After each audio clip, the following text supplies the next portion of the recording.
এই মুহূর্তে সবচেয়ে বড় খবর, কংগ্রেসে যোগদানের কর্মসূচি দেখুন শাসক দল ছিল।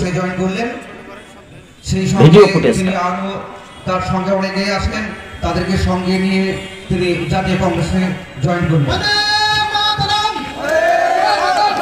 আপনারা দেখতে পেলেন দর্শক বন্ধুগণ, মুর্শিদাবাদের নওদায় এছাড়াও আগামী 30 তারিখে অধীর চৌধুরীর হাত ধরে ফের 5000-এরও বেশি ভোটার কংগ্রেসে যোগদান করতে পারেন।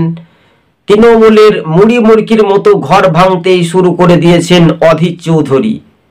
নওদাতে বেশ যাবতীয় কয়েকদিন আগে কাটতে না কাটতেই হাজার হাজার কর্মী সমর্থক শাসক দল ছেড়ে অধীর চৌধুরীর হাত ধরে কংগ্রেসে সামিল হয়েছেন।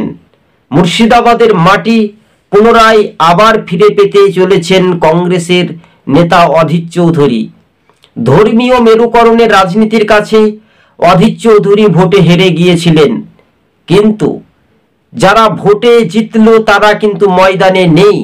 আর সেই বহরমপুরের প্রাক্তন সাংসদ অধীর চৌধুরীর সেই চেহারায়, সেই রূপরেখা মানচিত্র বাংলার সংখ্যালঘু, যা সংখ্যাগরু বলে মান্যতা দিয়ে দিত, এবং সেটাই ধর্মীয় মেরুকরণের রাজনীতি করেছিল এই রাজ্যের তৃণমূল।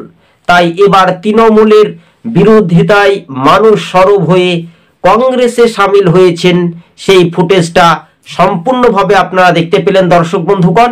আজকে ছিল আমাদের এই পর্যন্ত প্রতিবেদন। সবুজবঙ্গ নিউজ চ্যানেলটি ভালো লাগলে সাবস্ক্রাইব করে সঙ্গে থাকুন। ধন্যবাদ। আপনাদেরকে জানিয়ে রাখি 30শে জানুয়ারি অর্থাৎ জেলা পরিষদ যে শাসক দলের দুর্নীতির বিরুদ্ধে কংগ্রেসের আন্দোলনে সরব, আর সেখানেই শাসক দলের